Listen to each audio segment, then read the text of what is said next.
My name is Millenium. I'm originally from Myanmar.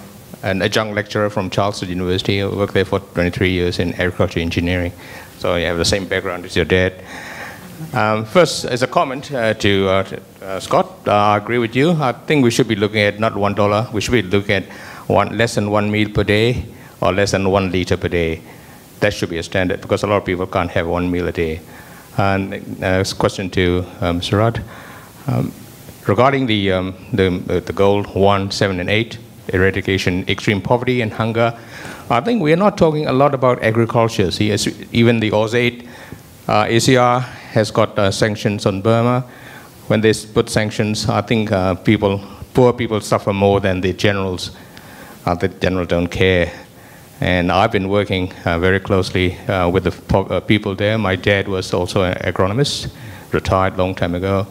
So what's the future direction in terms of agriculture, fishery, and environment? Let's say water is very important, irrigation. And the second one is the environment, because with agriculture, we must always have environment involved. Like forestry. In Myanmar, a lot of forests have been chopped down. And the other one is a partnership.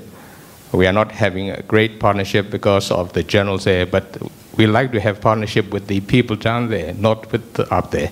So is there any way of bypassing them and get to the grassroots level? Thanks very much. Let me answer that at 2 levels. You seem to be making some generic points about rural and agricultural development in general across our aid portfolio, and then secondly, some specific comments in relation to Burma. On the first one, my recollection is that about 7 or 8% of our total aid budget is directed towards, let's call it rural development, explicitly directed towards rural development. Bear in mind that what we do in terms of our commitment to universal primary education, our commitment to universal primary health care, our commitment also to clean water and sanitation is obviously weighted towards rural areas in developing countries for the simple reason that's where most of the people live. Now, therefore there is no, in my view at this stage, subject to our aid effectiveness review's conclusion, inherent contradiction in that which we are seeking to do right now. Secondly, in relation to Burma, we took a deliberate decision in the course of the last couple of years to significantly increase our ODA to Burma. At the same time, we've applied targeted sanctions against the regime. So we've been walking and chewing gum at the same time, and it's a bit difficult, to be quite honest. Nonetheless, in terms of our delivery of what is now running at about a $50 million a year program into Burma, we are relying obviously on agencies of the state to get programs out. The bulk of our expansion has been in maternal and child health, where the mortality rates from recollection in Burma are the worst in all of Asia. Therefore, that's been the focus of what we have done. In the conversations I had last day or two with Aung San Suu Kyi about where to go from here, and I spoke with her on the phone about this, she's very much embracing a philosophy of reconciliation and engagement.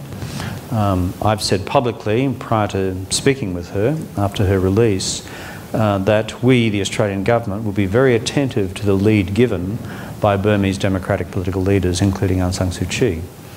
I explained to her what we were doing on the ground in terms of aid, happily per medium of Radio Australia, where we have funded a Burmese language service in the last 12 months, and I'm glad we have done that.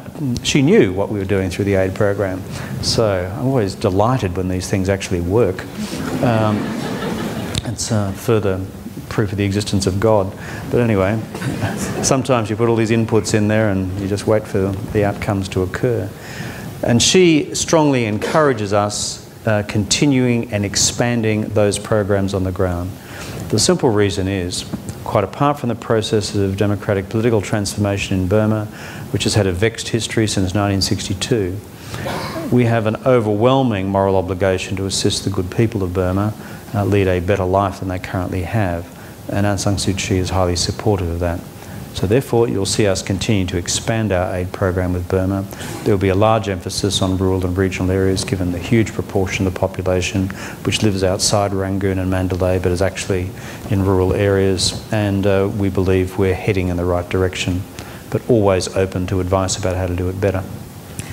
Thanks, Kevin. Scott, did you want to pick up on a couple of those points? Just a very quick thing on Burma and sanctions. I think you're right that we have to distinguish sanctions that harm poor people and sanctions that effectively target a governance problem. So, you know, whatever we do in terms of aid, that cannot overcome the governance problem in Burma. It can make significant improvements for some people in their level of well-being, but you can spend aid and aid and aid, and the next day, if troops come in and wipe out your village, there goes the aid. So we have to focus on the governance problem. And part of that is Western investment in companies that operate there, Western trade with companies that operate there, and Western ties to countries that will have significant influence. So it's very hard for any single actor to implement sanctions that would change the regime. But it's very important that we always prioritize political action to pressure, especially trade partners in China and India, to take a much harder line with the Burmese regime, which to this point has been largely supported by the international community and their ability to sell resources.